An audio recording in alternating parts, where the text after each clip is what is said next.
Wait, that's kind of insane, chat.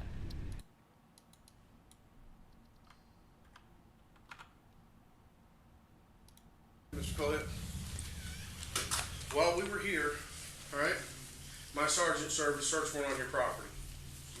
Okay? We have Kayla. Excuse me? We have Kayla in your property.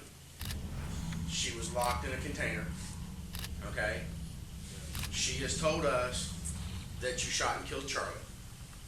Okay? So at this time, I'm going to need you to stand up and put your hands behind your back. He's already handcuffed. Okay. You're under arrest right now for kidnapping. What's up, Iwu crew? It's the Raven, here to share another shocking, interesting, or just strange, but very true story with you. This is Todd Kohlhepp. Between 2003 and 2016, he murdered at least 7 people in South Carolina, and his story is one of the most bizarre I've ever heard. What you're seeing is Todd's taped confession, and less than a minute in, he says this. I'm just thinking it's kind of funny. What? At the ending of all this, Right. you've helped me get back with my mom. Right. And I'm helping you solve a problem that just cleans the books up. You see, Todd agreed to tell the truth about his crimes in exchange for a few things. First, he wanted to talk to his mother and give her a photograph. And second, he wanted to transfer money to the college fund of a friend's child. There's probably not a lot we're going to be able to do for you. I know. Giving you a clear conscience is one of the It's not transformative, and I don't give a Honestly, fuck. I'm not worried about my conscience. You gave me what I wanted. What I wanted was to have the opportunity to take care of my mom, whether my girlfriend accepts it or not, to at least attempt to take care of her and her kid. Do you still want me to reach out and talk? I have not yet, but do you still want me to reach out and talk to her to see if she wants to come see you or talk to you? If she would, please. Okay, I will. The biggest thing is, please let her know that whether I screwed up, I can't fix it. Mm-hmm. You'll notice he seems pretty friendly and gregarious on the outside, and the more I learned about this case, the more I realized that's kind of his whole persona. You see, if there was one word that I could use to describe Todd, it's cocky. He likes getting his way and receiving praise for his actions. In fact, many people theorize that the only victim who managed to escape Todd with her life realized this very personality trait and used it to stay alive until help could arrive. Her name is Kayla Brown. On August 31st, 2016, 30-year-old Kayla and her 32-year-old boyfriend Charles David Carver went missing. They just decided to move in together after a few months of dating, and in order to start building their new life together, the pair was looking to pick up some extra work on the side. Kayla goes, "Oh, I know the perfect job. There's this guy, a real estate broker who I met through one of my exes a few years back. I'm sure he'll have something for me." And he did. Todd was a very successful man in the area after all, and he put Kayla to work cleaning houses for his listings. She was stoked to have the additional income, and the deal only got sweeter when Todd said he had a job that both she and Charles could take on together. This time, it was clearing brush at his own 95-acre property, which was only about 8 miles away from his actual residence. When Kayla and Charles arrived, Todd simply instructed them to wait outside while he went into a garage on the grounds to get something. As they stood alone in the creeping silence, neither one had any idea that these few quiet moments out in the middle of nowhere were the last they'd ever spend together. Over the next few days, the couple's loved ones started to grow concerned. Kayla's friend knew something was off when all her calls and texts went unanswered. But even when she visited Kayla's home and left notes on her car, there was no response. Charles was very close with his mother, and they talked every day. So when she stopped hearing from him after August 31st, she quickly reported him missing. Soon enough, the couple's apartment was checked, and although they were nowhere to be seen, their poor dog was inside all alone without any food or water. This just wasn't like Kayla or Charles. Something was seriously wrong. But even when the two were reported missing, there was virtually no trace of where they could have vanished. And then something really weird happened. Charles posted on Facebook. That's right. All of a sudden, just like nothing had even happened, Charles was back on social media with posts informing his friends that he and Kayla were expecting a child, that they had bought a house together, and that they were now married. He apparently also shared out-of-character posts about digging holes, sword violence for some bizarre reason, and chillingly the final lyrics to the Eagles song Hotel California, which finishes, "You can check out anytime you like, but you can never leave." He shared strange posts like, "I wonder if I said hello, how many people would say it back? Let's try it. Hello." What color ribbon supports the cure for people who can't keep their nose out of other people's business? And sometimes late at night I dig a hole in the backyard to keep my nosy neighbors guessing. These all seem to be aimed towards deliberately provoking Charles's friends, and on this last post people commented, "Is that what you did to Kayla and the real Charlie?" And, "Are you hinting at what you did with them?" To make things even weirder, Charles's account was sharing and liking the missing persons pages set up by the couple's families, even promoting a fundraiser that hoped to hire a private investigator to look into the disappearances. None of this sat right with, well, anyone. The grammatically incorrect and mean-spirited post didn't sound like Charles at all. Not to mention the real Charles was barely ever active on Facebook before all these sudden posts. The account at one point even posted an old picture of the couple captioned, "We're fine," which was soon deleted. On October 1st, a concerned friend commented, "Where the hell is Kayla Brown?" To which Charles's account responded, "Kayla is with her husband Charlie." "Why can't she have any contact with us? And who is this?" "She doesn't want to." "I don't believe that. I know Kayla. She's not going to just run away from everyone. You or her should at least let someone know she's alive." The people that need to know that we are okay know that. If you look at the timestamps on these comments, they're only minutes apart. Whoever was replying wasn't even taking the time to carefully think out these cryptic responses. One friend shared that they were sent a disturbing message from the account reading, "I'm just missing to everyone else. We are both okay. There's only one person that knows where we are. The No, person I that means the doesn't. most to me and Kayla. She knows where we are, and we are coming that way forever." Well, as you can probably guess, this wasn't Charles using his account at all. It was Todd trying to throw people off his trail, buy himself some time, or maybe, just maybe, he was doing this purely for the fun of it, like a little performance he got to put on. And the further we dive into his life, the more you'll see that Todd definitely cares a lot about having all the attention on him. But now, let's go back to what really happened that last day of August when Charles and Kayla showed up on the property. After going inside, Todd had suddenly re-emerged from the door, but the friendly facade that he was known for in town had completely drained. Now, he was dead serious, and as Kayla and Charles looked down, their hearts sank at the realization that he was holding a gun. Before they even had time to process what was happening, scream for help, or run, Kayla says that 3 bullets were fired, right into Charles's chest. Kayla's whole world screeched to a halt, and she could do nothing but watch. She knew in this moment she was trapped, all alone on the expansive property of an unpredictable killer, one who absolutely nobody in town would ever suspect to be hiding such a horrible secret. She was utterly silent and still from shock as Todd grabbed her, placed her in handcuffs, and then led her inside of a dark metal shipping container.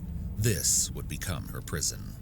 She was chained by the neck, ankles, and hands and would spend all day inside the box, except for 1 to 3 p.m. and 5 to 7 p.m. At those times each day, like clockwork, Todd would come retrieve her, bring her inside of a 2-story garage on the property, and force her to perform sexual acts. She would be fed, allowed to use the bathroom once, and given a small container of water to clean herself. She looked for any opportunities to escape, but they never came.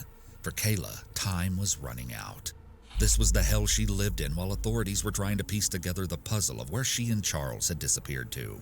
All the while, Todd's posts on his own Facebook account were getting weirder and weirder, and looking back, his strange and cynical words are very telling. He had some generally questionable posts like this one from September 15th, 2 weeks after Kayla and Charlie went missing. Reading the news, this person is missing, that person is missing, another person is missing. Oh wait, that person just went to the beach with a friend. Another person found with her parole violation boyfriend. In the event I become missing, please note no one would take me. I eat too much and I'm crabby, they would just bring me back. On September 26th, he once again took to Facebook to rant. In my family, you get backhanded for talking back or being disrespectful. Wonder what the punishment would have been if I had looted, burned cop cars, and threw stuff at people. When I messed up, Mom beat my ass. Stepfather beat my ass when he got home. Next time I went to my grandparents, I got my ass beat. You just didn't act up. These kids and adults just don't know. Damn shame, too. They might learn to appreciate if they did. Needless to say, the hypocrisy of this post is pretty ironic considering all the horrible things Todd's done in his life. On September 30th, he posted, "Just admit it, you look at the news, you see the political crap and the school shootings and just general WTH is going on. Zombie apocalypse is starting to look better and better every day." On November 3rd, he shared a post that really shows just how quick his fuse was, how he viewed almost every interaction through an angry lens, and really how much he loathed others, or maybe just felt better than everyone else. We need Ebola to come as a huge snowstorm, wipe out half the population, then melt away. Just tired of entitlement, rude-ass people for no reason. People who race to cut in front of you to slam on the brakes to make right turns. And that that stands in the aisle at the grocery store, and dude, you know who you are, that blocks the aisle checking out the microbrews and blocking everyone on their way to their Michelob. Big move. Notice how incredibly furious Todd gets when he feels that he's been personally slighted by random strangers. Remember this because it will become extremely important later on. But despite Todd's obvious temper online, nobody would have expected in a million years what skeletons he had tucked away in his closet. It wasn't until authorities got a search warrant to access Kayla's Facebook account that the picture would come together all at once. Investigators began searching the online profile for clues, and that's when they saw conversations between Kayla and Charlie about the job on Todd's property on August 31st. Now police knew what they were doing on that crucial last day, and when they went to trace the pair's phones, their worst fears were confirmed. Neither Kayla nor Charles had ever left the area of Todd's property. Police now knew exactly what they had to do, but not one person was fully prepared for what they might find. At about 8 a.m. on November 3rd, one group of investigators went to Todd's house, where they spoke for a while with the man, both sides remaining a bit guarded, unsure what the other side was hiding. As Todd was questioned about what he knew concerning the missing couple, Kayla and Charlie, he didn't know that another team of investigators was simultaneously arriving at his 95-acre property a few miles away to scour it for evidence. However, at this time, the authorities who were with him did reveal to Todd that they knew the cell phones of the missing persons had last pinged on his property. Todd responded, "You're trying to find the girl." The detective corrected him that they were looking for both her and her boyfriend. Guess Todd slipped up there, as he was the only one who knew Charlie was already gone.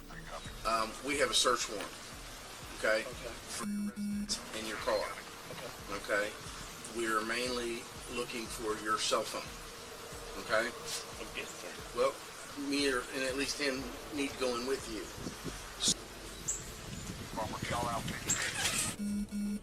Meanwhile, not long after arriving on Todd's expansive rural land, the other team of deputies drove down its long gravel road and came upon the two-story garage. When they went inside, they were immediately concerned to see that the makeshift living space was adorned by shackles. But then they came upon the thing that fully stopped them in their tracks. In the bathroom, inside of a lone wastebasket, was a pile of hair clippings, reddish-brown in color. They warily headed back outside to continue the search, but as the investigators came across Todd's looming shipping container and went to take a closer look, they were suddenly chilled to the bone by a strange noise. Someone was banging on the walls from the inside, and they were screaming desperately for help. In that moment, the whole atmosphere changed. Deputies rushed to open the doors, but the container was tightly sealed shut by 5 heavy padlocks. This unforgettable video captured the few tense minutes where everyone held their breath, as a few men cut and pry open the locks, and then, finally, they were in.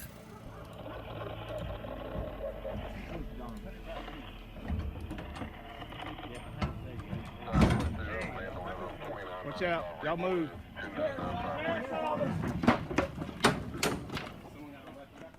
The dark box was littered with supplies and crime novels, and in the very back, chained to the wall by her neck, sat a despondent Kayla. On top of the dog bed she'd been made to sleep on for the past 2 months, barely able to move as her restraints had forced her to stay sitting up almost all the time during her captivity. The investigators try their best to console Kayla as they get bolt cutters to set her free. Just a girl. How are you, honey? This is bolt cutters. This is our investigator. He's a paramedic. Oh yeah. Okay, we're gonna get you out of there. Okay. Just hang loose for me. Anybody got? I need a handcuff key. Handcuff key. I got it right here. It's fucking disturbing you. He's got a light. We gotta let you take photographs. Brandy, let me see your light, Brandy. You can put your hands down, sweetheart. You're okay. We're here. Okay. But despite the extended trauma Kayla had just endured, her immediate response to being rescued was clear, coherent, and calmer than anyone could have expected. Her strength in this footage is beyond admirable. Do you know where your buddy is? Yes. You shot him? Who did? Todd Colehep shot Charlie Carver 3 times in the chest, wrapped him in a blue tarp, put him in the bucket of the tractor, locked me down here, and I never seen him again. Okay. He says he's dead and buried. He says there's several bodies dead and buried out here, and he says that the dogs will be ruined if they go looking because there's red pepper. We're gonna step you up, sweet. Because there's what? Red pepper. Okay. Tell the dog people that. He says No, there's pepper everywhere around the car. The car's presently in a ravine in the back of the land. Okay. The investigators at Todd's house were alerted of the shocking discovery, and they quickly confronted Kohlhepp, letting him know the jig was up. They had Kayla, and there was no weaseling his way out of it now. All right, this is where we're at, Mr. Kohlhepp. While we were here, all right, my sergeant served a search warrant on your property. Okay? We have Kayla. We have Kayla in your property. She was locked in a container. Okay? She has told us that you shot and killed Charlie. Okay? So at this time, I'm going to need you to stand up and put your hands behind your back. He's already handcuffed. Okay. You're under arrest right now for kidnapping. All right? They're continuing to search your property. They're going to continue. They got cadaver dogs down there. Okay? If you want to help yourself, tell me where Charlie's at so we can go find his body.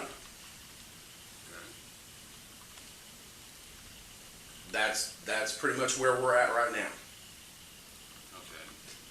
Do you want to help yourself and tell me where the body's at so we can go recover Charlie's body? No, sir.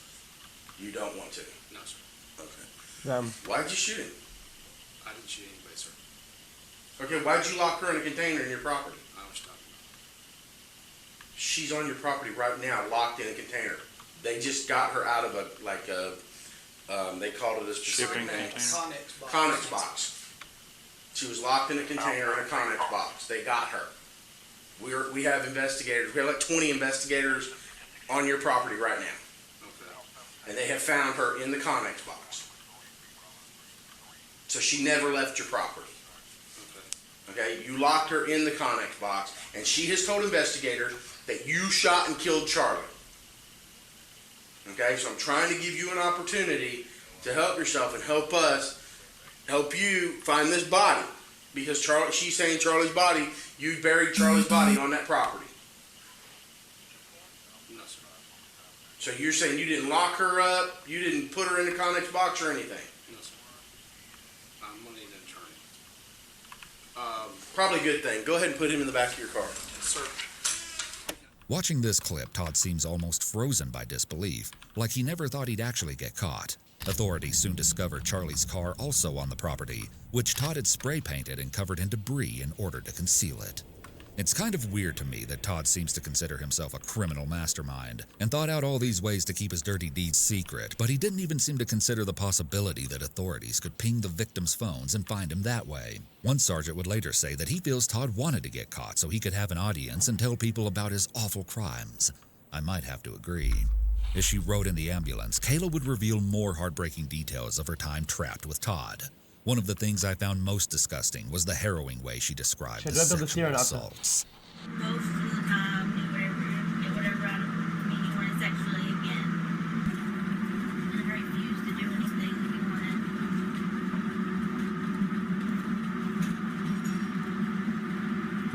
If I said no, he didn't force himself on me because he said he didn't believe it. But he made it very well known why I was there. And if I wasn't useful, that I wouldn't need to be kept any longer and that he would shoot me. This is seriously one of the most evil things I could ever imagine. Not only did he do unspeakable things to her without her consent, but it seems like he somehow managed to convince himself that this was not assault, probably in order to feel less guilty and pathetic, and in turn make Kayla feel even more worthless. Simply unbelievable.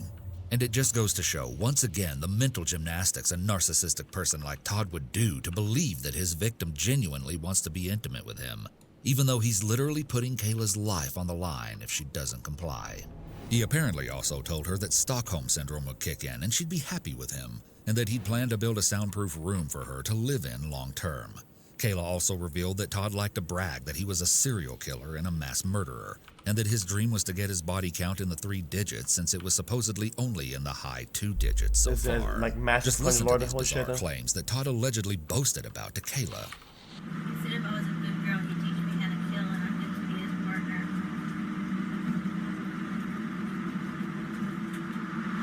He said he used to kill people for the government. He said he was a military contractor. And that when he got home, he just couldn't keep from seeing the bad in everybody. I really don't know where the whole killing people for the government thing comes from, but I'd guess it was just a fabrication Todd made up just for the sake of attention. So this was the big case that finally put Todd Kohlhepp behind bars. But as authorities continued speaking with him, they would discover that the rabbit hole of Todd's life I think was he's far Dexter or some shit, deeper exactly. and darker and more evil than they could have ever imagined. First of all, shortly after being taken into custody, Todd would lead police to a site on his property where 2 more corpses were found. Authorities were shocked to unearth Johnny Coxey and his wife, Megan McGraw Coxey, a young couple who had been missing since December 2015. Autopsies revealed that Megan died from a gunshot wound to the head while her husband received a fatal wound to the torso. To make matters even worse, while it was determined that Johnny had been killed immediately, Megan had been kept alive for 6 days before Todd brutally murdered her on Christmas. Upon further research, it appears Megan and Johnny had just been released from jail shortly before they went missing, and with various sources reporting that they had a history of panhandling and that their baby tested positive for heroin, you kind of get the feeling that Todd specifically preyed upon people he knew were at a bad place in life, and particularly vulnerable. Now, Megan and Johnny may have had problems of their own, but of course when Todd told the story of how they died, he framed it in a way that made him look like the good guy in the situation. Well, sort of. Todd gave investigators this play-by-play in his confession. You picked them up at Blackstock, and you know what? You picked them up at Blackstock and Reeville Road, I think you said, and then... That's, well, Okay, No, where's sir. the start? I met her there, Okay, got her number. We talked on the phone for a brief moment. okay, Then I met them later on at that next to Ricky's Hot Dogs BC's parking lot. They walked across okay, and spoke to me there. okay. I almost thought she was going to hit on me to actually, come on, shut the $90,000 car.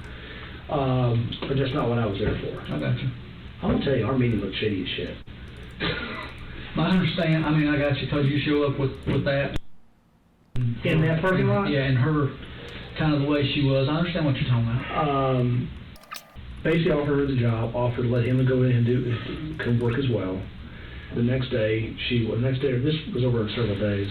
The next day, she was in the paper, mugshots.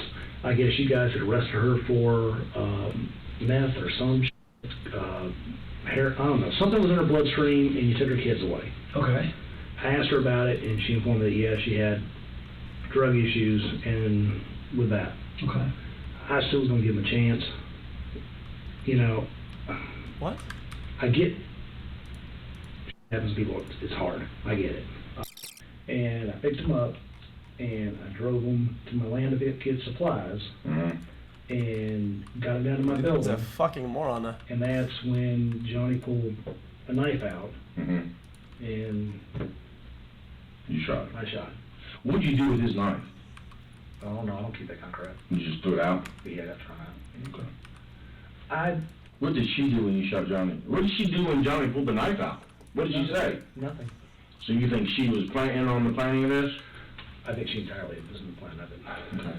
There was no, Yeah. Johnny, what are you doing? There was none of that. This was, her actions were, she knew he was doing that. They saw a guy who had a load of money, driving a car they can't afford. They didn't even have a car, and they were going to get something. So then you shot him how many times? Shot him twice Okay. in the chest. Okay. He dropped forward. When he dropped forward, I went around him and put another one through his spinal column. Okay, and you shot her. Not exactly. Do you believe Todd's version of events? To me, it seems like he could have easily done the exact same thing to this couple as he did to Kayla and Charles. Just attacked them unprovoked in order to keep the female party to himself. Even the way he tells the tale seems like an excuse to humble brag about how much money he has. After all the heartless crimes Todd has committed against innocent people, I just don't know if I can buy this. But it is true that Megan and Johnny had a sketchy record, and it's not too unbelievable that they could have tried something. Either way, I really doubt that Todd was very upset when he got the opportunity to kill. Next, Todd goes on some random tangents about how his property and storage container was never supposed to be used for such gruesome purposes, which is just a pretty bizarre topic to ruminate on after everything he's done. The Connex was not meant to be a cage. Okay. All that change was after the fact. Okay. Connex was designed for my food and my weapons, and to secure my four-wheeler before I had the building built. Okay. The back area that's all wood, that wasn't designed for them. That was designed for my stuff. Okay. Until last week, there was no ceiling on that. Okay. I put that in because she was cold. Kayla was cold. And Todd just loves talking about all his Yeah, stuff. bro, this guy is Went like... down the Connex, cleaned out the back area, because I had in He there. thinks he's cooking like across the board. And at one time, those ammo racks weren't there. The ammo rack was here and here, pistol rifle. Okay. You know, I had chain around. There's lots of chain in that building.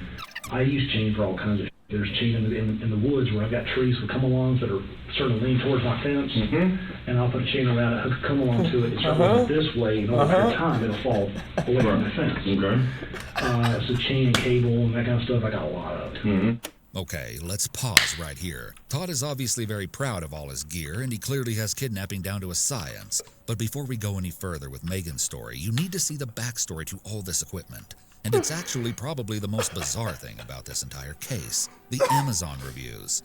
Yep, that's right. When investigators looked into Todd's internet activity, they discovered something absolutely insane. Todd had been buying the tools for his crimes out in the open on Amazon, and he left public reviews where he described exactly what he was using them for. The crazy part is, anybody who read these creepy reviews probably laughed it off as just some dark humor. On a master padlock review, the review read, "Solid locks have 5 on a shipping container, won't stop them, but sure will slow them down till they're too old to care."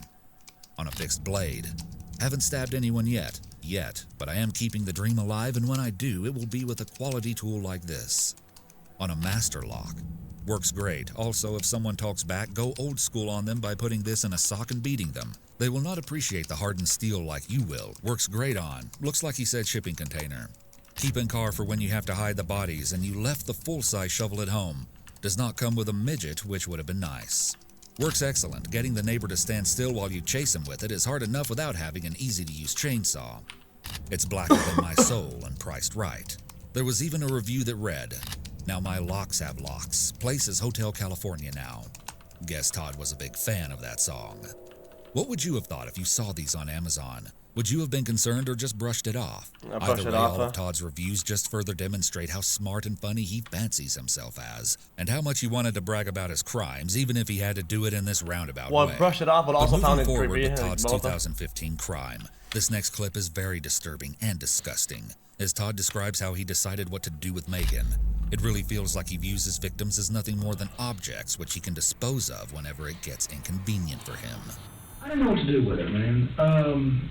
One side, I really wanted to drop her. The next side, I really... It's not sound fucked up. I kind of wanted to save her ass. Let me back up real quick before we go that far, because we were talking about Johnny. Okay. The girl that was with Johnny, did you shoot her? Not at that time. Okay, what happened with her? She panicked, but then I told her to sit down. She sat down. Went ahead and cuffed her. As all this guy. Patted her down. Told her I wasn't going to hurt her. She calmed down, and I actually took her to the Connex. No, that's not true. I had her lay there for a while. I didn't know what the hell to do with her. I didn't want her in my Connex because I had stuff in there. I didn't know what the hell to do with it. Putting her in with my guns is not a good move. I understand that. I actually had to go. For the first time, I was having a little bit of a panic of what the hell do I do with her. Put her here, put her there, drop her. What the hell do I do? Do I call the cops? I got illegal guns. I told her I wasn't going to touch her, wasn't going to anything to her. Just calm the hell down and let me sort this out. Somewhere between I did that, when I shot him, set the back tight in the back, got her to calm down, and kept coming back and forth trying to figure out what to do, but I had her cuffed, and she wouldn't go anywhere. Eventually, I went and, I want to say I left her on that floor for a while. I left her on that floor cuffed. I wouldn't let her, because I didn't know what the hell to do with her. I didn't want her in the building. Okay. Got the tractor, got it out of there, picked the body up, and was trying to figure out what the hell to do with it. This is Johnny's body? Yeah. Okay. Like I said, I was held with a meltdown. And listen to how much more concerned he is about losing his sanctuary than he is about murdering people. The land was supposed to be my... Sanctuary? Yeah, not my killing field. Right. I understand. Not meant to be my killing field. It was supposed to be the place where I go to relax and get away from people and not deal with this. This killing really bothered me because it was such needless. Hell, I was giving him money. Why were you robbing me? He thinks this violence was all needless and stupid. Pretty ironic considering all the people he's killed out of petty personal grudges. You'll see what I mean soon enough. It's all about what works for Todd.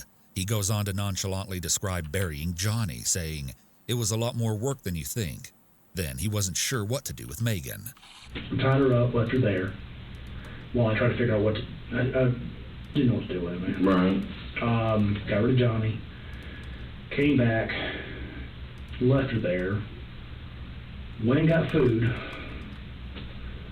fed the girl. Fed her after she tried to rob you? Man, what are you going to do with her? I don't want to shoot her. I understand. I mean, I can't have some crazy bad woman going back. I mean, she was going bipolar left and right. She wouldn't calm down like. Well, she finally calmed down, but she would. She was talking to me, and first she had drug issues, Right. and then she kept going off the deep end with weird shit, and kept talking, and then she kept telling me that she had manic modes or some sort of bipolar lithium crap. I don't know what the hell it was. Where she was up, down, up, down, up, down. So she didn't mellow out like Kayla did. No, not at all. Bro, this She guy. did finally calm down. Oh my god, this guy. But she wasn't upset. What made you decide to shoot her? I'll get to that. Okay. It's clear from the way Todd tells this story, almost with a sort of glee, that he has no remorse. Even here, when the investigator tries to get him to cut to the chase and tell them why he shot Megan, he just said, "I'll get to that." Like this is some juicy drama he's been dying to share. Then he complains about all the stuff he bought for Megan while keeping her captive. I wasn't going to shoot her. Okay. I was going to give her money. I don't know why the hell she went the hell off. I held her. I hate the kidnapping part. I get another one. I held her there for a couple days. How many days? 5 or 6. Every other damn day, she wanted Little Caesar's Pizza. I hate that shit. Look at me heartburn. Little Caesar's Pizza, Mountain Dew, not Mountain Dew, Dr. Pepper, cinnamon rolls, and friggin' Newports. If you go down to my building, you'll find an unused package of Newports that I bought for her. And then she went back. She tried to light my damn building on fire. Do you know how? In the back of what building? The Connex. And then this part is just kind of weird. While telling the investigators where they can find the cigarettes he bought Megan in the storage container, he says something extremely weird and unprompted. Oh, there's a collar in there? That collar was Kayla's. Neck collar? Yeah, she had me order it. She asked you to order it? Yes, sir. Okay. We'll get to that in a minute. Didn't use it, because after it came in the mail, Mm-hmm. I looked at it and went, oh, Okay. that's shit you for me. It's a stainless steel collar with, like, hooks for putting, like, locks on it. I mean, dude, it's like having I don't treat my dogs that way. Okay, so let me explain the backstory for this one, because it's really strange. What? And I was very confused at first, too. Todd actually claimed that Kayla had been writing letters to him while she was in captivity asking for intercourse, with Todd himself even telling a reporter, "I'm not saying she's not a victim. She's not the victim she portrays. I mean, it turned into 50 Shades of Grey with bodies." So I guess that's where this supposed collar comes in. Because you made this comment to me. Sorry to interrupt, but you made this comment to me. And I believe you. Bro, ain't nobody paying that guy for anything, bro. I'm gonna keep it as a book. And I believe you. And I talked to the solicitor about that. And I told him what you told me. I said, he's made the comment to me, solicitor, he'll plead to everything. But he's not pleading to because he didn't do it. I said, he told me that he's admitted to everything he's done. He's willing to take the responsibility for it, but he will not take responsibility for the kidnapping. I said, but he will not take responsibility for it because he did not her. That anytime they had sex, it was consensual. She had the choice, and she actually initiated it at times. And he said, okay. I said, so we're going to need to re-interview her. And we're setting that up. We're going to do that this week. I told him, I said, I gave him my word that we would re-interview him, and we want to re-interview her. Because I think it needs to be done. She had me get her vibrator, the TV, the DVD player, the MP3 player. Chad, you're just baiting it. Like, it's just like obvious. Like, if you don't get that, you're just fucking brain dead. Okay. Dude, I didn't question. It got her to shut up.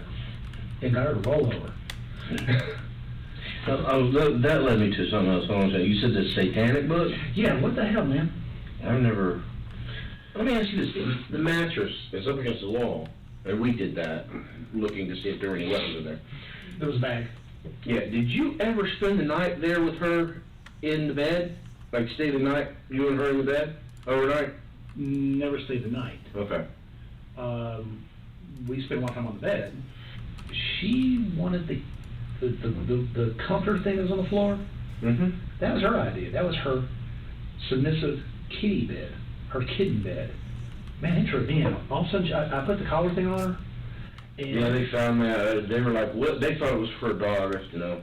well, now the cage that was up there was in pieces. Mhm. That I built, and it was originally meant for my dogs. Yeah, no, I'm talking about the collar, the metal collar thing you told me about. That I ordered off of one of the websites delivered, and I got it because she requested that as opposed to me putting the chain around. Mm-hmm. And I got that and went, I went, that ain't going on, no way. But she wanted that, and then the kitty bed, and she wanted this whole thing of explaining to me that I had to Yo, this is give the her permission to speak to Yapatron. me, Mm-hmm. give her permission to look at me. Mm-hmm. Dude, I don't do all that control. You know, I'm like, ask Ashley. Ashley's never had to deal with any of that crap. Yeah, it was just, I don't know, she had all this stuff, she kept asking for this kind of stuff, I got it, and she wanted, it's a big black book, about that deep, Mm-hmm. like $23 that damn book. Mm-hmm. And it's the Enchanted Sorcery, something like Mm-hmm. It's the how-to guide to be a witch. Dude, I just figured she'd read the damn book and shut up for a while. Kayla has before asked me to beat up people for her or use my resources, which she thinks my resources are go get someone killed. Really? Yeah. With people that she doesn't like. Have you do or have you hired What? somebody to do it? Yes. Both? Yes. Okay. Matter of fact, read my Facebook, it may be on there. Really? Yes. How long ago was this? Well, I blocked her after all this so that it wouldn't know, because I mean, literally, Well, we have her Facebook page. then you have it. Okay. It'll take you forever a damn day to go through it. Okay. But go back to the messages. Really? In her phone messages. She supposedly had money in her car, and the guy took her money, but that's bull. And then she wanted me to either use my resources to either have him killed, Mm-hmm. or beat up. I believe he was beat up, but she wanted me to use my resources to have him off or go do it. Kayla uses that thing between her legs to get dumbasses to go do stupid.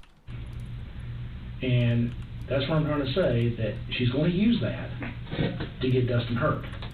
So, yeah, I'm just going to leave it at that out of respect for the victim. Yeah. But I haven't seen any of those letters or anything to suggest Kayla was there consensually. What I will say is that even if such letters existed, who's to say that Kayla wasn't just appealing to Todd's ego to stay in his good graces and save her own life? After all, she herself has stated, I realized it was easier if he thought things were going his way, so I made him think whatever I had to. Plus, Todd had reportedly warned Kayla that there was a woman who he'd kidnapped before her who hadn't been so lucky to make it out with her life, which brings us back to Megan. Unsurprisingly, Todd said a gross and totally unnecessary sexual remark about Megan, too, during his confession. Told her basically that if she would just chill the hell out. Mm-hmm. You don't know me. You don't know very much about me. You don't have. And last time I could check from what was online, she had a warrant where they were looking for her ass. Mm-hmm. I'll give you an envelope for $4,000. I'll drive you up to Dayton, Tennessee. I'll drop your ass off somewhere. If you got any common sense on this planet, you'll go left and I'll go right. What'd she say? Oh, she got so excited, I got my sucked. She did? Oh, Yeah. this guy, dude. It wasn't bad. I told her I would give her $4,000 and basically release her in Tennessee. Just go. Yeah, Please, so go. Don't come cringe, back. dude. It's cringy and horribly sickening at the same time to hear him talk so proudly about these things. It's like he thinks the investigators are his buddies, which just shows how large his ego truly is. He goes on to say that he thought his plan to set Megan free would work since she didn't really know who he was, and because of her sketchy background, she probably wouldn't want to go to law enforcement for help. But somewhere along the line, Todd changed his mind. So with Megan, you made her the offer of the $4,000. Keep your mouth shut. I'll take you to Tennessee. Drop you off and leave you. Drop you off and leave you. You go one way, I'll go the other way. Totally. What made that change? What happened? What do you mean, what made that change? Well, she ended up dead. Oh, you mean what word proceeded? Yeah. That makes sense. Yeah. I wanted to get rid of her. The weather went. Mm-hmm. We were having sleet. It was right before Christmas, man. We were having sleet. We were having rain. Mm-hmm. The weather went to shit. Okay. And I still had to find a way to get away from Ashley, my girlfriend, long enough to get up out of work, get this person in Tennessee, drop her off, and get home. That's not just a couple-hour trip. No. And if I'm dropping her, it ain't gonna be at the border. Mm-hmm. We're going north of Nashville. I want her way the hell away from me. She was gonna take it. She was happy. She was happy as hell for like 2 days. Okay. She was happy as hell. I just couldn't get past the weather. Okay. The last day, I went over there, opened the Connex up. She burned half the friggin' building. She took my ammo racks and grabbed them and did this. Oh, I'm gonna tell you, I'm not for such a little. Mm-hmm. Damn. So then what happened? Well, there was ammo everywhere and stuff everywhere, and she broke the fan. I got her a fan. She broke the fan. Mm-hmm. Prime, man, you just can't beat that. They're 2-day shipping. There's a fan there now, but it came as a 2-pack. Mm-hmm. I had her those to get air ventilation. Mm-hmm. I got lanterns for her so she'd have light. Mm-hmm. I did the best I could to make it Right. somewhat livable. Mm-hmm. Got her blankets, got her pillows. She lit the damn thing on fire. I'm surprised she didn't asphyxiate. That's what I was thinking. I'm surprised she didn't. Mm-hmm. When I walked in the building, I was choking. Went to get her out, and then all of a sudden, it's like I had a caged animal on my hands. I don't know what the hell. Oh, that's she what I was went from, thinking. I'm so freaking happy in the world to be. I'm going to go to Tennessee with money, and I'm going to restart my life. And thank you. Mm-hmm. To bad crazy. At that point, I tried to walk her out of the building. I just had enough. I walked outside. I was trying to calm down, trying to figure out what the hell to do with it, what to do with it. I didn't know. Mm-hmm. I came back in the building. She was going nuts. It wasn't like she was emotional about the situation. This has been days. It wasn't less about that. It was just like serious chemical imbalance. And she walked outside. I walked her outside, and when I walked her outside, I put a 40 in the back of her head. What gun did you shoot her with? Same one. That you shot Johnny. with? Mm-hmm. And that's a Glock. And that's the same one you shot Charlie. It's not my favorite gun. It's a handy a gun. handy one. It's very effective, especially if you shoot 180 grains. And sadly, that's how things ended for Megan. Todd's temper got out of control, and just like that, Mr. Nice Guy was no more. Later on, a former co-worker of Megan actually revealed that the victim had met Todd while working at her Waffle House job. And when authorities started digging deeper, they were told that Todd would act so creepy at the restaurant, inviting waitresses to his home and leaving large tips in a bid to get their attention. That a male cook actually started taking Todd's orders whenever he'd come in, just to keep the waitresses safe and more comfortable. Another detail concerning Todd's romantic life that will send a shiver down your spine is something Kayla revealed when rescued. So apparently Todd had had an ongoing relationship with a woman named Holly for about 10 years. Sources say it was an affair and that she was actually the person who paid for the storage container Kayla was trapped in.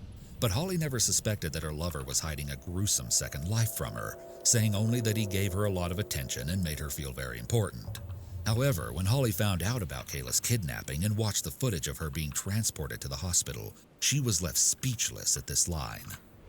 Some girl named Holly, he's supposedly planning to kill her. Who knows how many more victims could have fallen prey to Todd if authorities hadn't stepped in to stop him? Even Kayla could have been days or hours away from becoming another voiceless victim of Todd's unpredictable wrath. But you know, all these stories of how creepy Todd was while also simultaneously being a respected businessman in the area really caught my attention.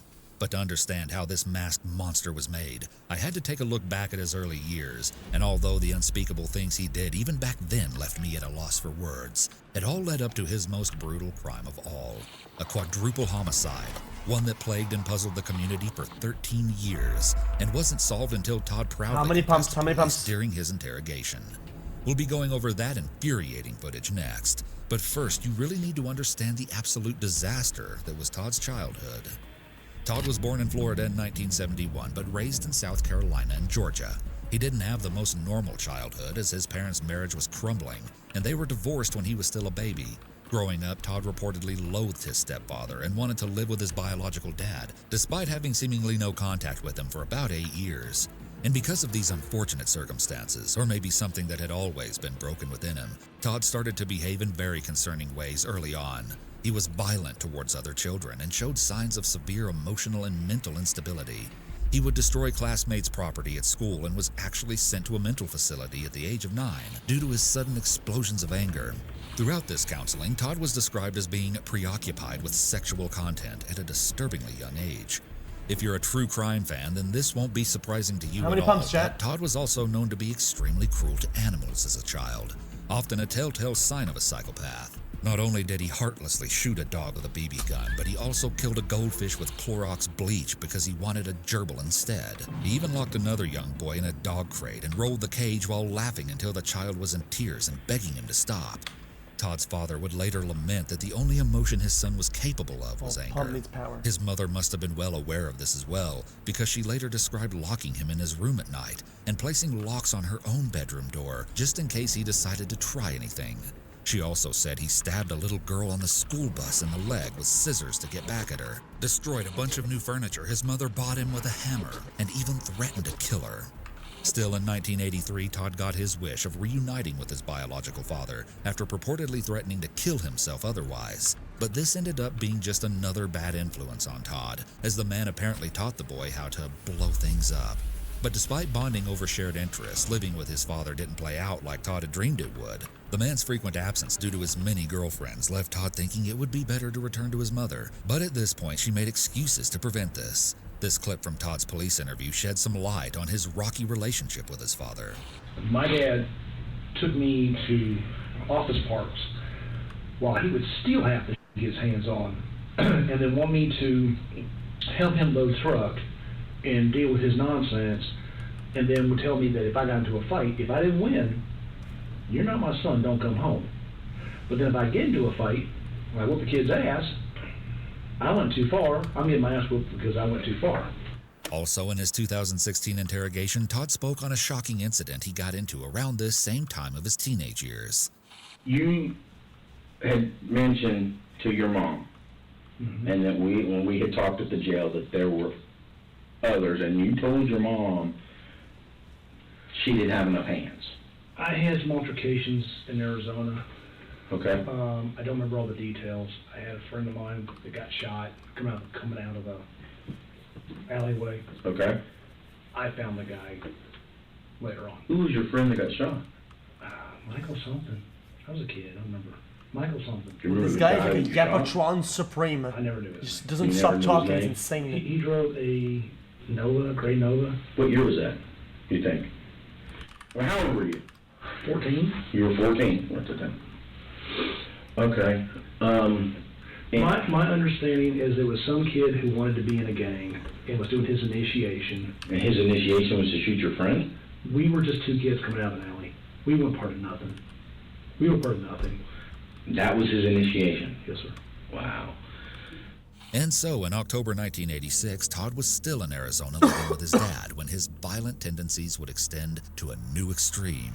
He was only 15 years old, but he managed to lure a 14-year-old neighbor girl whom he had a crush on out of her home by saying her boyfriend wanted to speak to her. Then he held a gun to her head, brought her home, tied her hands with rope, taped her mouth shut, and sexually assaulted her. After this, he walked her home and threatened her not to tell anyone what had just happened, or else he would kill her little brother and sister. Luckily, somebody ultimately did call the police, and when Todd was apprehended, the first thing he had to say was, "How much time am I going to get for this?" And get this, Todd explained that his motive for the disgusting crime had been because he was mad at his father, who was out of town and wanted to rebel. At this time, he was diagnosed with borderline personality disorder. Okay, now I want to take a brief moment to touch on Todd's late mother, because some of the things she said about her son's behavior are a bit odd to me. Before he was sentenced for this crime, she wrote to an adult probation officer pleading for leniency on Todd. According to Greenville News, she claimed that the incident had brought her and her son closer together, as he wrote her frequently while in jail, musing, "You know, it's strange, maybe a little good does come from some bad." She also wrote, "They don't stop to think that he even walked the girl home. Does that sound like a dangerous criminal? He even walked the girl home." While she may have had decent intentions, I just feel like a statement like this would be a slap in the face to the teenage victim and her family. Ultimately, it was recommended that Todd be tried as an adult, with one neighbor even describing him as a devil on a chain. And here's what I find really interesting. When evaluated, Todd was found to show deep emotional disturbance, but not psychosis. This would seem to suggest that Todd was not, in fact, out of touch with reality, which makes his detached behavior that much more chilling. Overall, the psychiatrist determined that Todd had an inflated ego and was extremely rebellious towards authority, someone who generally feels like he should be in control. And there's one other key element that might play an underlying role in all of these big ideas Todd holds about himself: his IQ. When tested, Todd was found to have an above-average IQ of 118, although interestingly, his high school teacher reported poor academic performance. It seems to me like Todd just felt like he was better than everyone, above the rest of the crowd, and rather than apply his intelligence towards positive goals, he used it to manipulate people and orchestrate heinous crimes. In this case, even the juvenile probation officer would end up recommending adult incarceration, as they did not think Todd's deep-seated issues could be solved easily, and Todd agreed to plead guilty to kidnapping in exchange for the sexual assault charges to be dropped. If that's infuriating to you, you're not alone, as one probation officer went so far as to say this was a travesty of justice. Another official declared that Todd had little to no conscience and presented the greatest risk to the community. It appeared that Todd believed the world owed him something. Very few held hope that he could be rehabilitated. Well, as much as we can wish someone had locked Todd up for longer so he couldn't hurt anyone else, that wasn't the case. Unfortunately, he only received a 15-year sentence, and when he got out at 30 years old, he moved back to South Carolina and was placed on the sex offender registry. Interestingly, while incarcerated, Todd had only been cited for violent behavior in the first few years of his stay, but throughout his 20s, he had no other records of disobedience, almost like Todd had learned how to put on a friendly act in order to get what he wanted. Upon release, Todd hit the ground running, paving a new life for himself. He had earned a bachelor's degree in computer science while in prison, and in 2002 he got a job as a graphic designer for a sports apparel company. Todd went on to get another degree in business administration marketing, and in 2006 he applied to receive a real estate license. But there was one little problem. Applicants were required to explain any history of criminal convictions in order to obtain the license. However, Todd had a clever plan. There was no background check in place, and so when Todd explained the felony on his record, he twisted things to sound way better for him than the reality. He painted it as a petty argument between his teenage self and his girlfriend, saying they broke up, and then her dog got loose, and then when they were looking for it, the girl's parents got worried and called police. He said the only reason he had a gun was due to concerns over gangs in the Phoenix area, and that the kidnapping charge was due to him telling her not to move while they talked this out. So, yeah, just a complete lie, but a very deliberate one which fit all the parameters that would reasonably explain his charges without revealing the awful, ugly crime he actually committed. Well, this fabrication worked out for Todd, and after getting his bearings in the real estate scene, he even started his own business called TKA Real Estate, which employed about a dozen agents. His career was booming, and on the surface he seemed like a pretty charismatic, hardworking guy to those around him. But still, his darker side leaked through the cracks at times, and people soon started to take notice. Co-workers were very uncomfortable with how he would casually watch inappropriate adult videos at work for hours. What? And some women felt uneasy at the sexual innuendos he made to them. He even made a distasteful joke on his firm's website that he motivated workers by not feeding them. Apparently, he was very open about his status as a sex offender, but would claim the charges stemmed from a girl's dad getting mad and overreacting after the teens took a joyride together. Again, very far from the truth. But all the same, Todd had glowing reviews, was described by many associates as very personable, and even got recognized as the top-selling rookie agent in his region at one point. All in all, his strange habits and unusual quirks were chalked up to, well, just that. So it wouldn't be until his 2016 confession that authorities would find out a brutal and high-profile quadruple homicide that they'd been struggling to solve since 2003 had been all Todd's doing. Now, what I want you to do is tell me from the very beginning about Superbikes. It was a warm afternoon in November 2003, Spartanburg County, when an unsuspecting customer walked into the store, Superbike Motorsports, only to be faced with a horrifyingly gruesome scene. All the employees staffing the shop had been shot to death. Terrified, the customer quickly called the police, who hurried over to inspect the bloodbath. Okay, what's the problem? Apparently, everybody's where been the pumps shot up at? here. Everybody's laying down. in a pool of blood. His mama's been shot, the mechanic's been shot, and the owner. The victims were quickly identified as the shop's owner, his mother, and 2 young workers. But as much as their devastated loved ones grieved and hoped for justice, the killer behind such an audacious and reckless shooting somehow managed to slip through the cracks. And as years went by and authorities racked their brains fruitlessly for answers, going down a few dead ends in the process, they had no idea that the real monster behind this notorious unsolved crime was hiding right under their noses the whole time, as a respected member of the community. And so, in this 2016 interrogation, they're finding out the full extent of what really happened that dark day at the motor shop, and the real motive was probably the last thing they ever expected. So, go ahead, you bought the bike? Bought the bike. Tried to ride it, didn't work either way. Key points. Had it 14 days, and it got stolen from the front of the apartment complex. You said you went back to them? Before it got stolen, I had gone back to them a few days prior to it being stolen and told them that I was having a hard time riding it, and I was not so sure I had made a wise decision. And you went back to them because you were inexperienced, and what else did you say? I thought it was a bad decision. I was trying to see if I could possibly trade it in for a smaller bike or something of that nature. Maybe I didn't know how to ride it. Please understand this has been many, many years. They proceeded to give me more on the rude side about my inability to ride that kind of bike. No one ever taught me. So, I mean, I know how to operate the clutch. And the possibility of them coming by at some time with a trailer, and maybe if I had to make up my mind, they had dropped it off at the apartment. Okay. So they knew exactly where it was stored because the guy brought it over to me. So you said they knew where it was stored? They knew it was stored. Okay. Because they had dropped it off there. Okay. 2-3 days later, it came up missing. There was a police report. As far as I know, they never found the bike. It's pretty obvious that Todd's anger stems from him being miffed at what he saw as the employees looking down on him. And for some reason, that seems to be the one thing Todd just can't tolerate. Watch here as he even gets sidetracked to complain about the police not taking him seriously when he reported the motorcycle theft. You said I made a police report? I did. Actually, the law enforcement officer made fun of me. He informed me that that's a shame it got stolen before I got a chance to write you a ticket. That was the one time I didn't like you guys. Todd says a little while after that incident cooled down, he was once again making visits to the motorcycle shop.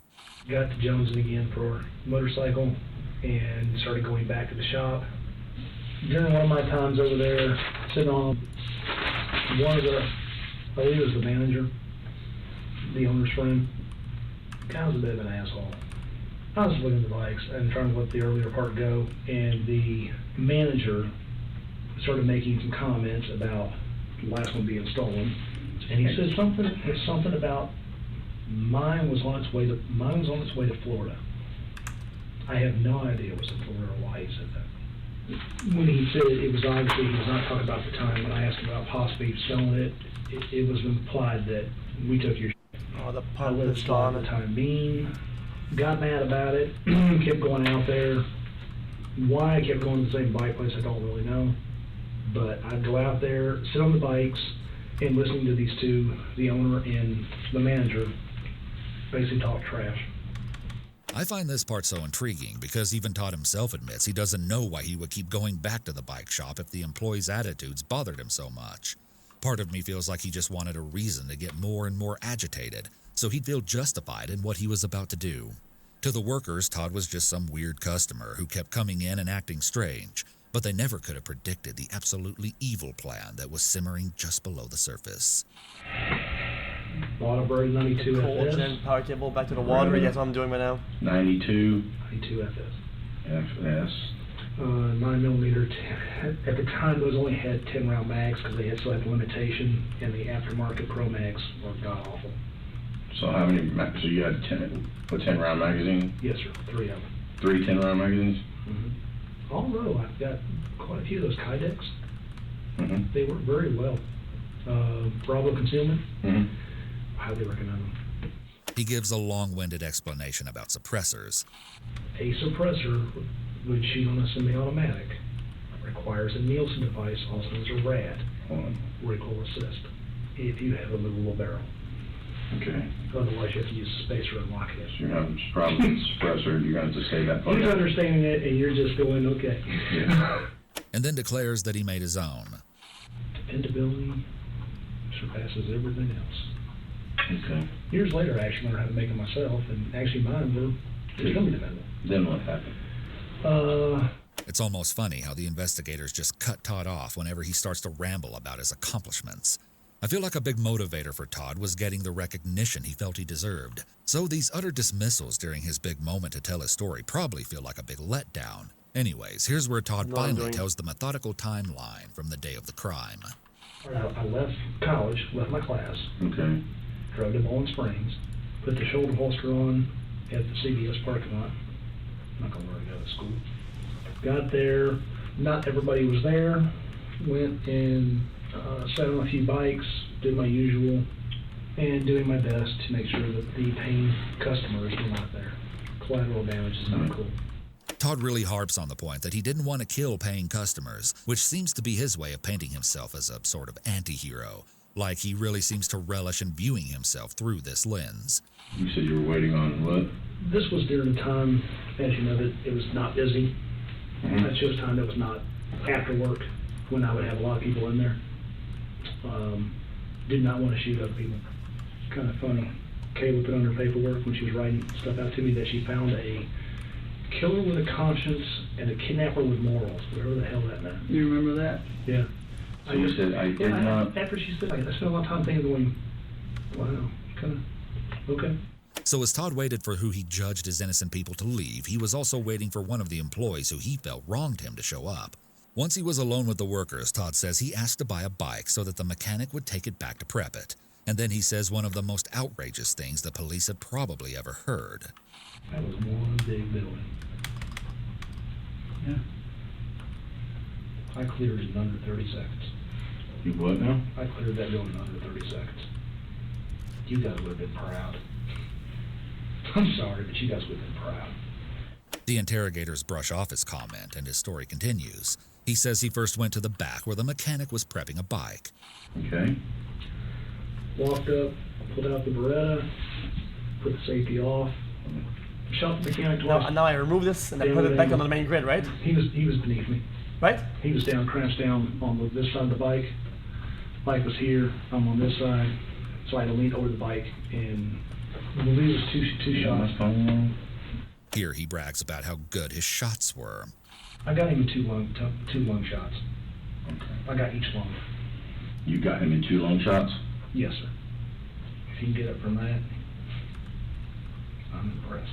Do I bother removing, or is it okay if it Then, stays? unprompted, he offers I'll up use the that reason backup, why sure, why not? authorities weren't able to find fingerprints in order to brag once again. The reason why you didn't get any fingerprints is on the door, I used my knuckles instead of my hand to open the door. And the reason you have no prints on any of the shell casings is I wear 2 pairs of gloves when loading every firearm, even in practice. Okay. Even my practice ammo doesn't get fingerprints. That's why I don't have to worry about picking up shell casings.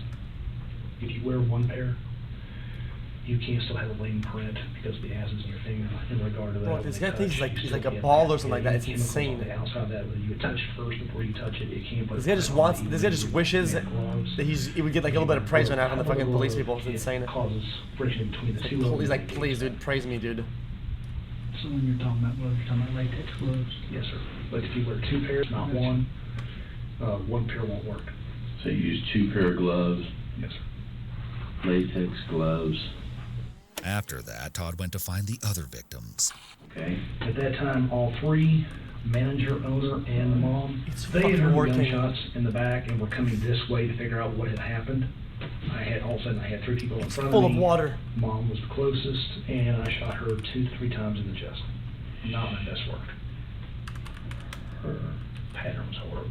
Should have shot over get to Dante. 3 And her being there, my pattern was horrible. in the chest. Not my best work. The pattern was horrible. You can truly see Todd's narcissistic side coming out in these words especially. The whole thing was just like a game to him, and he really wants these officers to be impressed. She fell. the the owner and the manager ran for the door. At that range, they should have ran to me, not away. They were way too close. When I came around that door, it was boom, 3 people right there. Okay, so then what happened? They ran to the door? They ran to the door. In the process of that, I popped a few rounds, popped one, I don't know which one was which. In the process. Of them running, I popped. You can almost see Todd's impatience here. He really wants to tell his story. It's like this confession is the performance of his lifetime, and he doesn't look too happy to get interrupted. Luckily, anytime he tries to go off on a tangent, the investigators pretty much ignore it and bring him back to the straight facts of the case. Then proceeded to go, did a reload. While this guy was still running, this guy, when I hit him, he crumpled into the doorway. Okay. When I did my reload, The power. before this guy got out, I put 2 in him and he actually fell outside. That was a very fast reload. Todd says he might have put an extra round in the guy who fell by the door as he walked over him, but he's not sure. And then he says something so chilling and insensitive, I almost couldn't believe my ears. At any point, did anybody, I mean, was there... There was nobody else. Okay, there was nobody else, It was the but pet rats. did anybody, as they were falling, I mean, did they look at you? Did they face you? Did they say anything to you? Was there any conversation, don't, please, whatever, No, sir. with any of this? I don't remember hearing any of that. I will tell you that once I was engaged. So It's like, at that point, it's almost like a video game. It's not a game, but it's almost like you're focused on, you've been there, sir. You know what I'm talking about. Absolutely insane. I can't imagine what must have been going through the detectives' heads at this point. Todd says he then walked around and put one last round in each victim's forehead, got in his car, and drove home. He took the gun apart, put its parts power, into why parts not? of his trash and even cat litter, and then disposed of that evidence in the dumpster. If it hadn't been so long, you guys could have actually pulled records and actually gone to figure out where they put it, but at this point, it's kind of a moot point. When the detectives go on to clarify some points, Todd just finds every opportunity to make it about himself. Moving targets, multiple moving targets. No. I don't think I missed. If I did, it wasn't more than once. okay. But I mean, it's not an easy shot when you got 2 moving targets running fast as they can. Dude, stop. Just stop. I Shoot just stop somebody it. is one thing, Right. but I'm not a pistol whipping and beating somebody is not my thing. He even makes a point to say he wasn't initially planning on shooting the mom, like that gives him some sort of brownie points or something. I actually wasn't meaning to hit the mom. You actually what? I was not meaning to hit the mom. Chad, no power. I'm Why? gonna shoot women if I can. I'm gonna refuse to shoot a kid. But then, Todd's dark sense of humor comes through every now and then to remind us how he really feels about his actions. This. I still got the t-shirt. They give you a t-shirt? They did. Now that's gonna power back the pumps all the way out, which will No, repower the no. bottom. And that's so Remember cringe, you dude. trophy? No, sir, that was actually, I gotcha. I don't keep trophies. But at this point, nothing is too shocking coming from the man famous for saying, "My golf game was weak, my kill game is strong."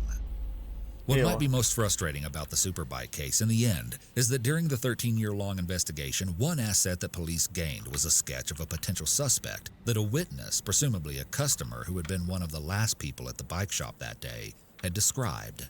The witness remembered this man filling out Still no paperwork to power. buy a particular bike. In 2012, the sheriff held up a newly revised No, it does have sketch power. and said, "I'm going to be bold enough to say this is my man right here." This is that picture. As accurate as it may be, it unfortunately wasn't able to catch Todd before he committed his other atrocities. Now, to be honest, the raw footage of Todd's whole confession was tedious to watch at times.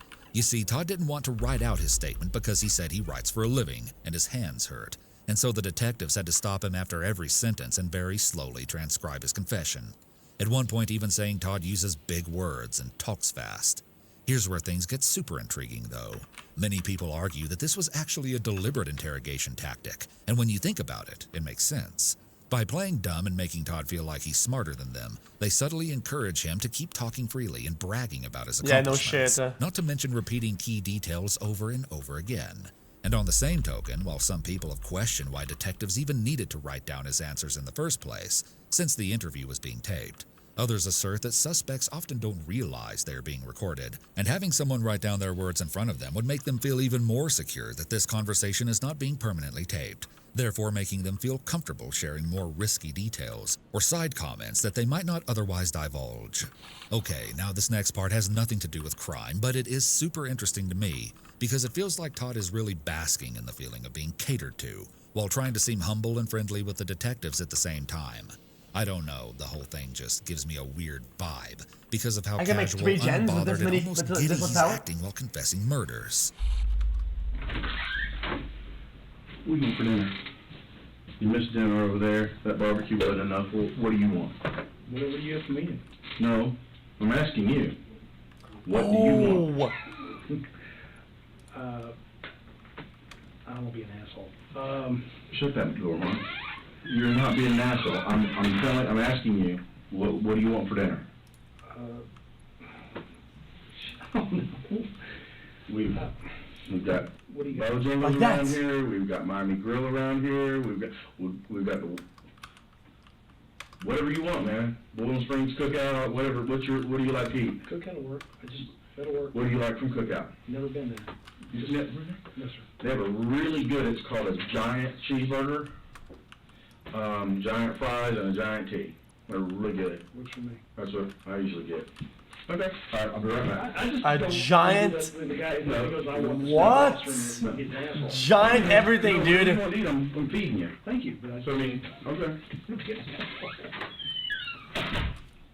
There are actually a lot of moments sprinkled throughout where Todd seems just a bit too comfortable given the subject matter at hand. So he's gonna win, Trump or Hillary? I'm scared to know. I guess you look that way. But to be honest, there were times during the confession when I did feel like I was watching buddies talk, and it was a little surreal. Is that good? Mm-hmm. I want to steer you. I want to steer you wrong, man. Food's my thing. I made a joke with him. I was like, yeah, I'm going to go back to pod. I'm going to let one part loose, and I might get everybody jealous. Take this crop dust. So, y'all had sandwiches again. Pretty really around. Oh, they're all back at the pod. They're just... They're not chilling with them. They're just, well, the more comfortable he is, the more he talks. The more he talks, the more that serves the public, which means he goes to prison. And this is when I first realized it. We didn't expect it from my generation. But if being friendly with Todd was enough to butter him up to spill the whole truth and put him behind bars for life, it was worth it. In the end, I think this statement from the investigator best sums up how authorities were able to treat Todd with kindness and respect, despite the things he's done. The thing about it is, like you said, there are cops in the world that are bad, there are cops in the world that are good. I should not like you. I should want to nail you to the cross. You know, but... I'm going there anyway. Well, no, it's not that. But, yeah, I get it. I want to do the right thing for you. I want to make sure the right thing is done for you and by you. Right. I don't do this job just to put people in jail and do stuff like that. I do this job because that's the way I want to be. This next part of the conversation might give us the most valuable insight into Todd's how do I make new items? So I'll let it play without commentary. I wonder how this is going to play out. What do you mean? They're either going to put me on a gurney, which is what I'm expecting. That's what I'm expecting. Or they're going to put me in a little box somewhere, away from anybody and everybody, which I don't expect. I actually expect it earned. What do you want? Pipes and reinforced plates. Reinforced plates. I mean, I'm joking aside. Okay, what do you want? Take me out back, shoot me back in the head. I wouldn't. I studied psychology a little bit in college. Want me to finish? Like I said, I'm working on finishing college. The people at Superbikes made you angry. I don't know. You tell me. Well, the people at Superbikes made you angry, and and not just angry, but I mean, they belittled you, they humiliated you, they made you angry enough to do what happened. And then you had the situation this last Christmas, and then this most recent situation. The time span. What kept anything from happening? You know, because that's a question. I don't need to kill. Well, I'm not saying you do. I mean, you know, but that's a genuine question. I mean, per your legal definition, I'm serial, but I'm not. Okay. Honestly, if Johnny had to pull the knife, Mm-hmm. if you'd seen the knife, you'd laugh your ass off. Really? Oh, God. Black and white tiger stripe. It was one of those... The handle? Yeah. The one kind you buy at the little convenience store? Are you serious? I'm going, my ammo costs more than your damn knife. Are you kidding me? You're costing me money. If you're gonna stab me, at least stab me with a butt knife or something, you know? Something with a little history, you know? Pick the thing up on the doing.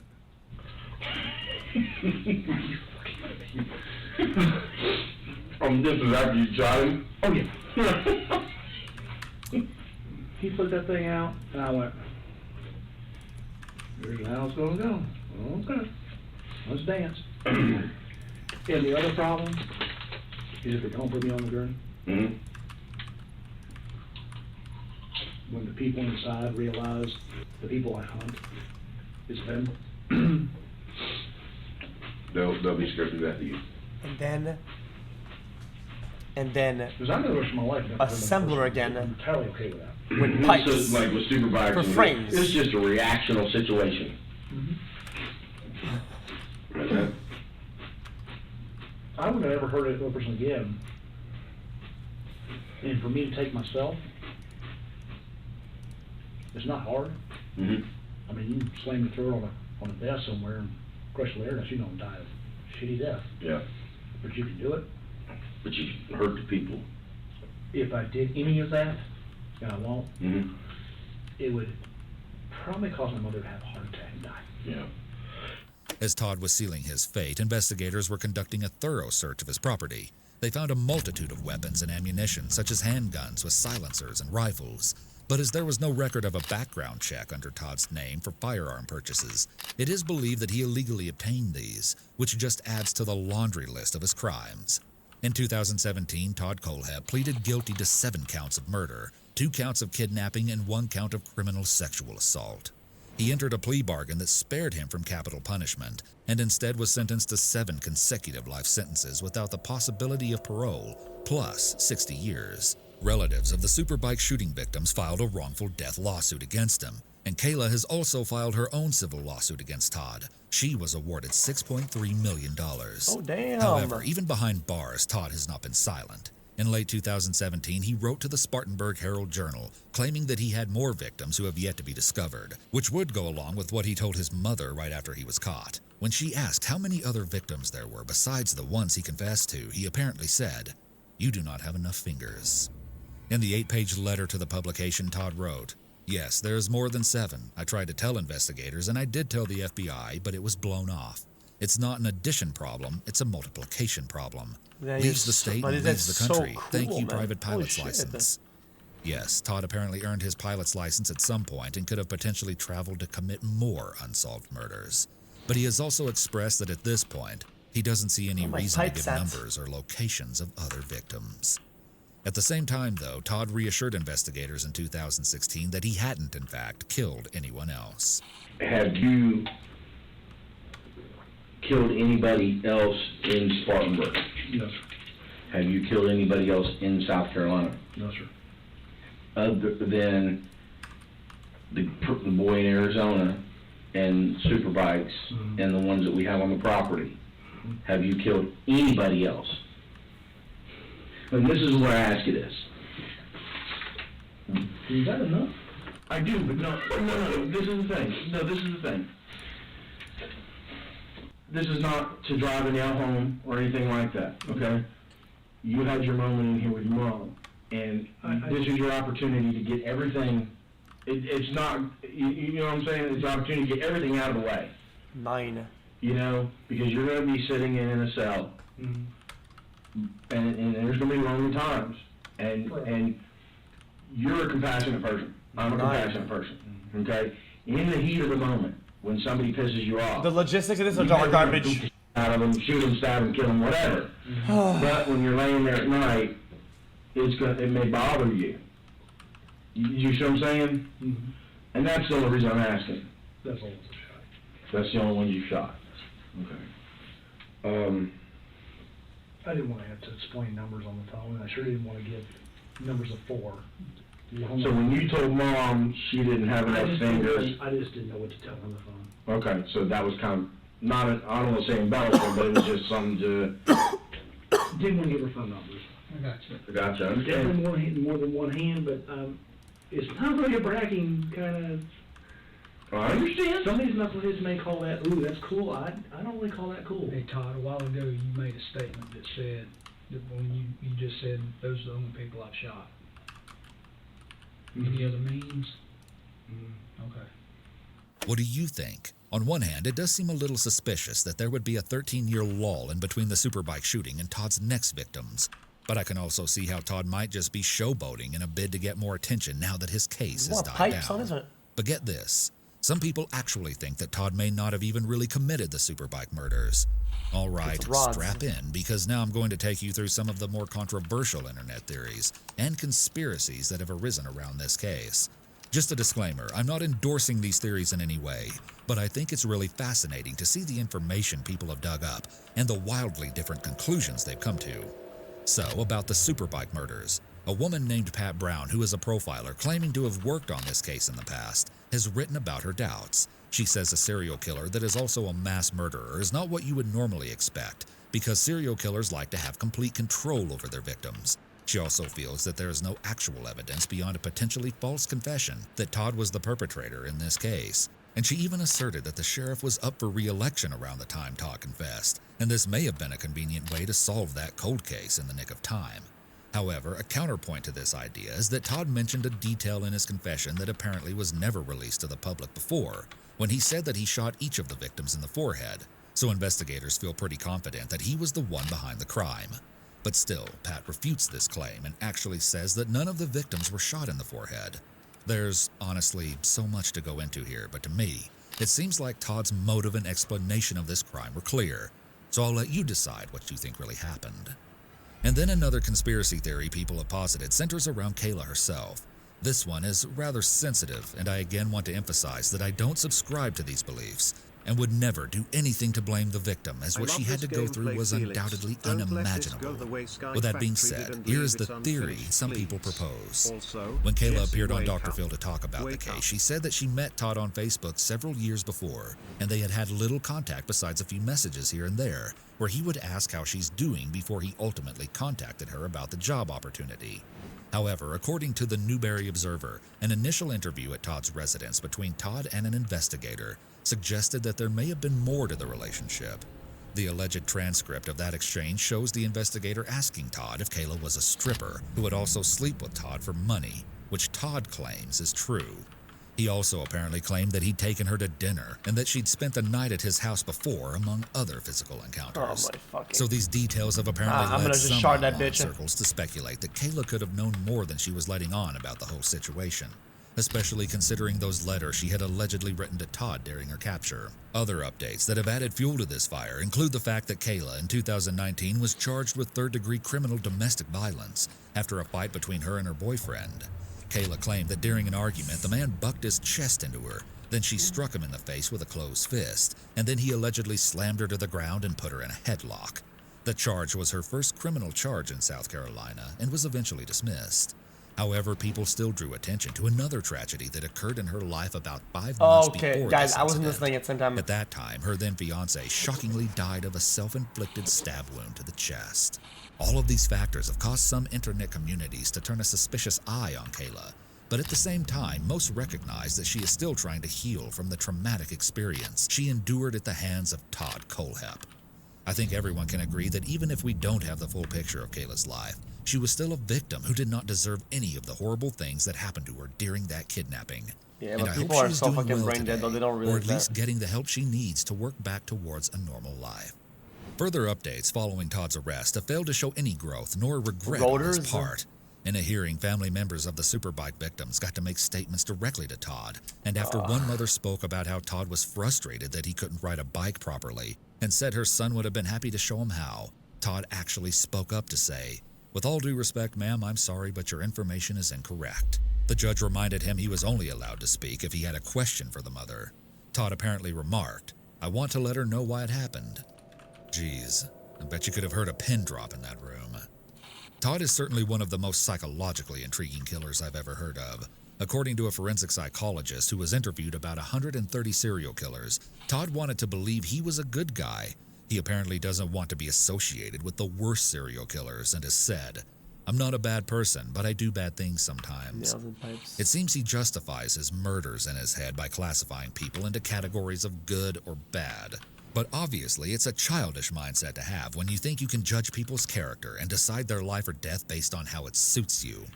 Perhaps his twisted personal philosophy and complete lack of remorse was best summed up when he told detectives, "I've never done anything to anybody who didn't have it coming." We need more nodes. Todd Kohlhepp's extraction. story is especially disturbing, I think, because in the eyes of most people who knew him, he was just a normal dude.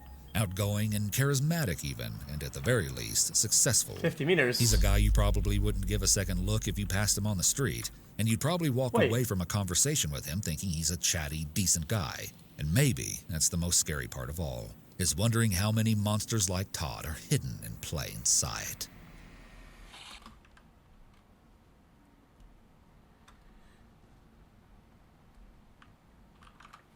That was a fucking disaster. When I found out what happened,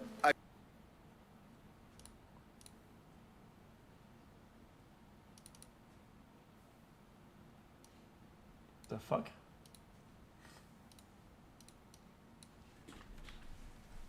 Just a long video. It was good though.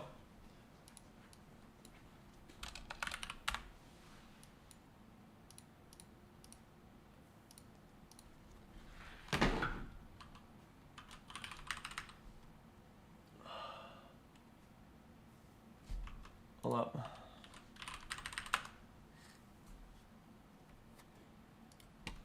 From the game? Dude, we're just building a factory.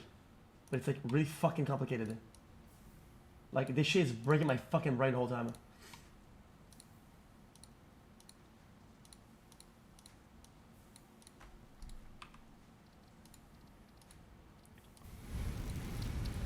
Hold up.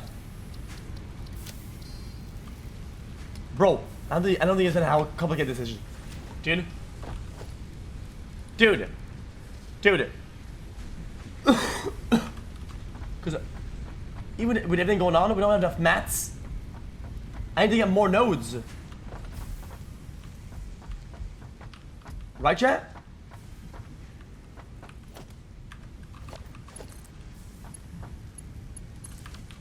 I just need to get more nodes.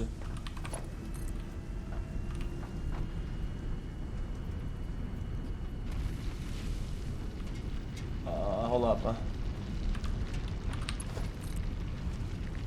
Chat, is three-way split better or not?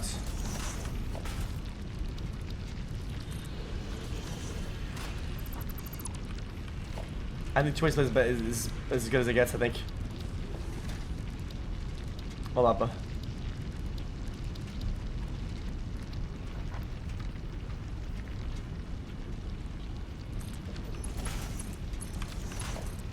Like this, and then I'll do like an hour game before I go to bed. Or like 10 minutes of it, depending on how bad it is.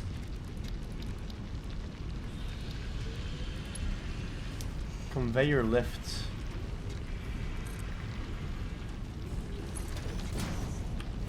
Like that.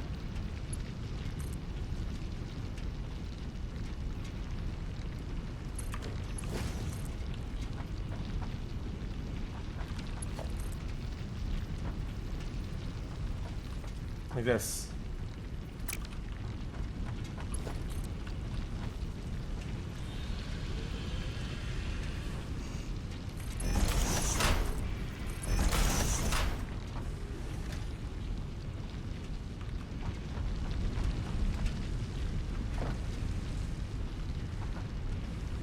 Okay. Chat, what does yellow mean? Does it mean that it's not like being efficient or what?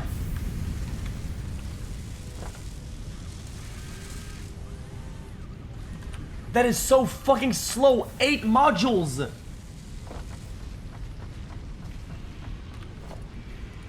Oh my god, brother.